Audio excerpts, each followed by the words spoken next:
Welcome, and thank you for joining for another whiskey review. Today, I have my friend Dustin here with me, D2 Sylv, and we have a very special bottle that you just recently purchased on a whim. Sir. Yep. Didn't know if it was any good. You brought it over here, and man, have we been impressed with it. And that is the Glenrothes Cadenhead 21-year-old cask strength. Okay, so Dustin, what can you tell us about Cadenhead? All right, so Cadenhead, I believe they're owned by the same people who own Springbank, maybe Kilcairn. I can't remember who all owns them. But anyway, they're in Campbelltown. They're an independent bottler. I think they actually they may be one of the largest independent bottlers, if not the largest. They've chosen, for some reason, to use these very odd bottles for most of what we get here in the States, although I recently saw a 26-year Ardbeg that came in a more traditional bottle. Yeah, very squatty. These are very short. And they have these little dimples here on each side to kind of help you grab the bottle. So for us Americans, us savages, it's a little easier just to grab it, here with little dimples here on the side. It's a little boxy. Almost gives sort of a bourbon bottle feel, but not quite. Almost like It might be like an E.H. Taylor type thing, actually. Yeah. Maybe. But I think maybe, they just thought we might want to just drink straight from the bottle. And not this one, but there's some that you maybe could do that with. So one thing when you brought this bottle over to me that I want to kind of address is it said Glenrothes-Glenlivet. So my first question was, this doesn't have anything to do with the Glenlivet. Is this still a single malt whiskey? Mm-hmm. And you told me. So this is apparently, and I don't know all the details, but a large number of distilleries traditionally had the name Glenlivet in their name. But not the Glenlivet. Yes. And that's, I think why that became the Glenlivet. It was not like the Ohio State where they just were pretentious. It was because they wanted to spell out.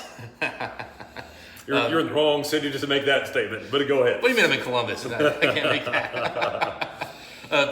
So that became kind of the thing, was that the Glenlivet wanted to illustrate that they're the Glenlivet, whereas all these others have that. And Cadenhead still puts that Dash Glenlivet with, I want to say at least a third of the bottles I've seen have Dash Glenlivet. Yeah, I've seen a few of them that say that. So just to be completely transparent, this is not a Glenlivet as you know Glenlivet, the Glenlivet from Speyside. This is Glenrothes Dash Glenlivet, just a more thorough way of saying the name. And I can't wait to tell you guys what I think of it. So, on the nose. I'm getting vanilla. I'm getting custard. I'm getting honey. And very clean, rich, sweet honey. And then you get this oak note that comes in at the end. It's not over oaked, it's not offensive, it's not bitter. It's just nice toasted oak that just kind of brings it all together and gives you a really dessert forward nose. Buddy, you're right. It is vanilla and it's honey, much like a Balvenie 25-year-old single barrel, but just amped up. It's a stronger vanilla. I want to say purified version of honey. Yeah, that and the vanilla. It's just very clean. You're just getting those basic flavors. And whiskey that reminds me a lot of is the Craig Gallagher 23 that I recently got. There's a lot of similar notes in that, and one of those similar notes is just like a wisp of burnt matchstick. Yeah. Just in this. At first, I didn't get the burnt matchstick, but I get just a tad little bit of it. I've been thinking almost like a creme brulee without the burn. Like they didn't toast it, or if they did, they just like put the fire there for a second and just kind of gave it a whiff of a color. Yeah, no, it's very the smell is creamy, custardy type smell, vanilla custard smell to it.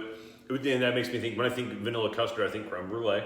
Yeah. With a little bit of sugar and stuff on top of it. It doesn't have that burnt, it doesn't have that dark richness. It's much more mellow, light.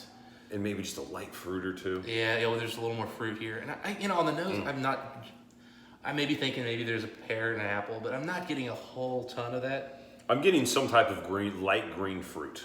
Yeah. I could see maybe just like an apple peel, but very little of it. Just kind of, it was very soft pear. Pear maybe slightly overripe. Yeah. I'm going for a little sip, man. This smells excellent. So I didn't say this earlier, but it's coming right out here.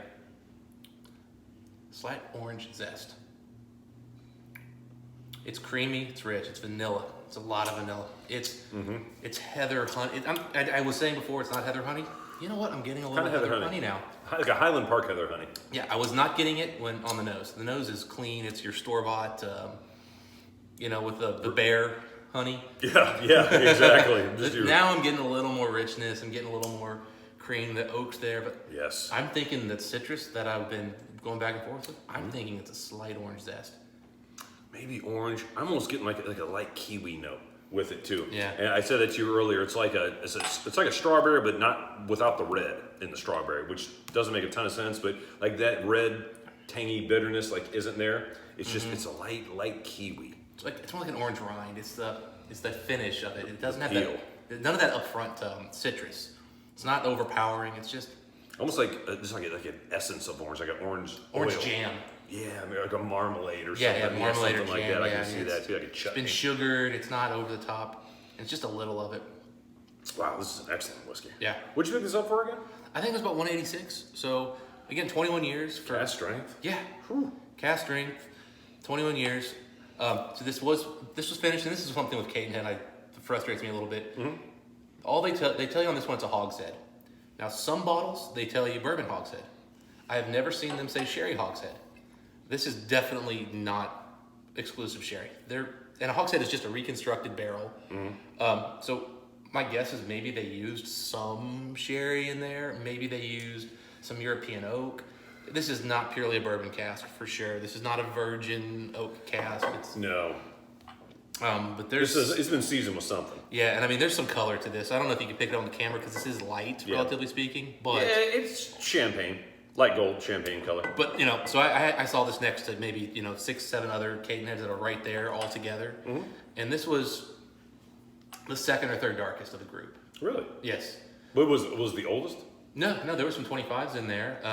See, but they said bourbon casks, and this one doesn't. Yeah, so I would say many of the fruity flavors I'm picking up would make me think ex-bourbon.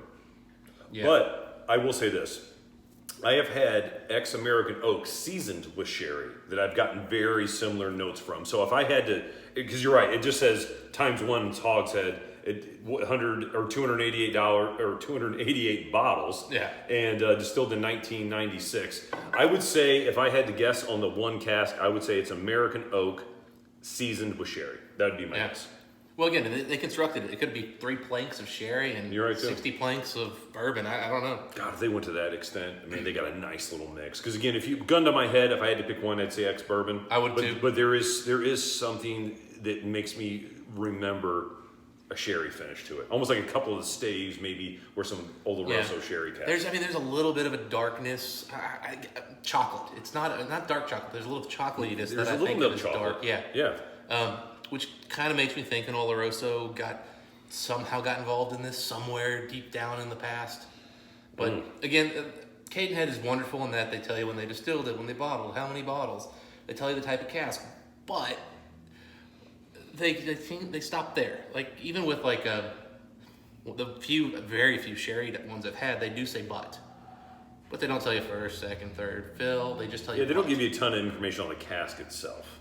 Yeah, and that could be also maybe Glenrothes didn't tell them a lot about it. Yeah, maybe not. Yeah, maybe it said you could pick these 5. This is the generalization of what it is. We Go got for it. we got 100 casks. We'll sell you. You go try them and see which ones you want. And they said this is one. Well, regardless of what the cask maceration is, man, this is a beautiful whiskey. Yes. I mean, it really is. You were impressed with it the first time you opened it up. You brought it here today. We've had a couple drinks of it now. This is my 3rd sip of it. Usually like to get to know whiskey a little bit better, but not when it's this good. Yeah, I tried it and I literally sent Mike a text and I'm like, yes, you need this in your life. There's elements of this remind me of Balvenie 25-year-old single barrel. Yeah. There's elements of this that reminds me of the Deanston 30-year-old. Okay. It's a little bit of the shariness of that Okay. whiskey because there's none in the Balvenie. If you ever had either one of those 2 whiskeys, which I know I'm asking a lot of you, it's kind of a mix of those 2. I often feel bad trying to tell people like it's kind of a little bit of this, a little bit of that. I'm probably most people haven't had those. I'm trying to think of like a 18, 20-year-old bourbon barrel finish that would be a good. It has a fruitiness of a Balvenie 15-year-old single barrel. I mean, a little bit of that kiwi, that light strawberry, those light orchard fruits. It reminds me a little bit of that, but there's so much more. The richness of the vanilla and honey. is comparable. Yeah. So good. You know what?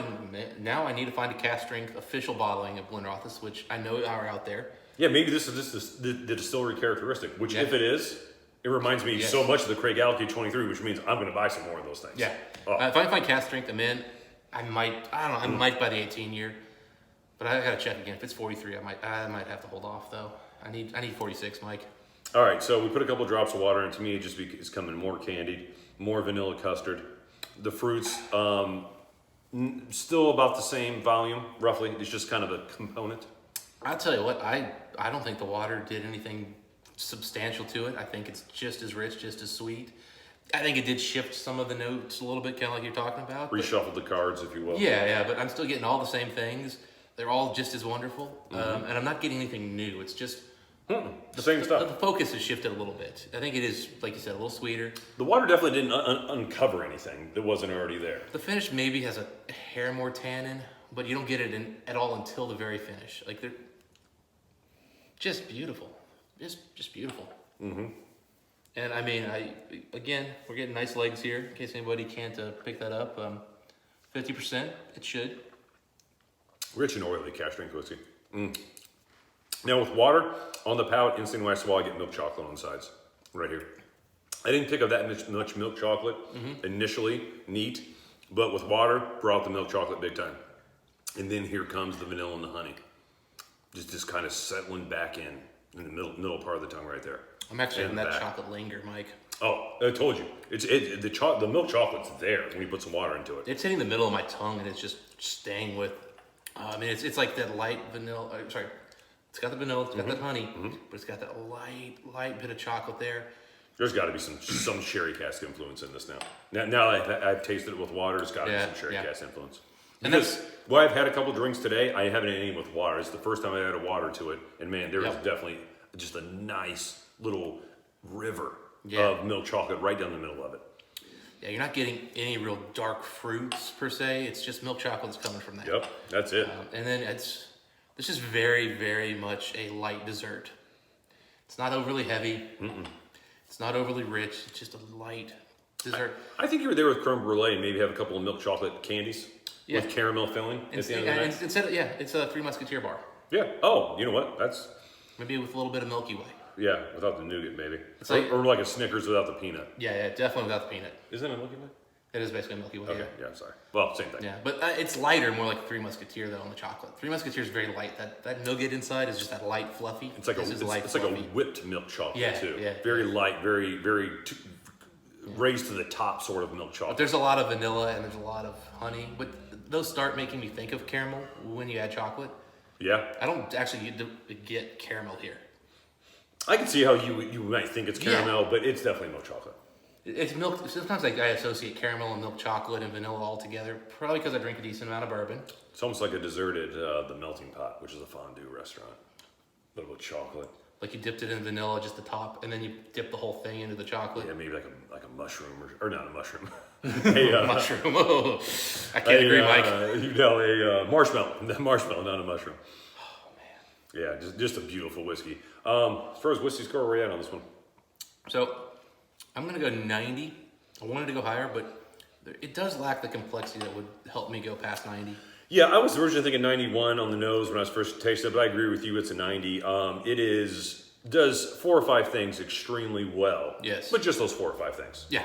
And really with water, it did bring out some milk chocolate, but on the nose was consistent, whether it was neat or whether it was a few drops of water. The palate did add a little bit of milk chocolate, but it's a very, basically, what you see, what you get type of whiskey, although it's very rich, very creme brulee, buttery, custard. Yeah. But richness. You know what? If you are a dessert whiskey, light dessert whiskey guy, this is a 95. Oh yeah.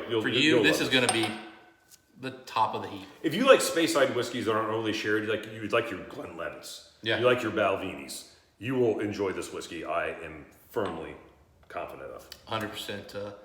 This is a bottle I might go buy a second. Yeah, absolutely. Solid deal for 90. We want to once again thank you for joining us for another one of Mike's Whiskey Reviews. And Dustin, until next time, what do we wish the folks? Happy drinking, guys. See you next time.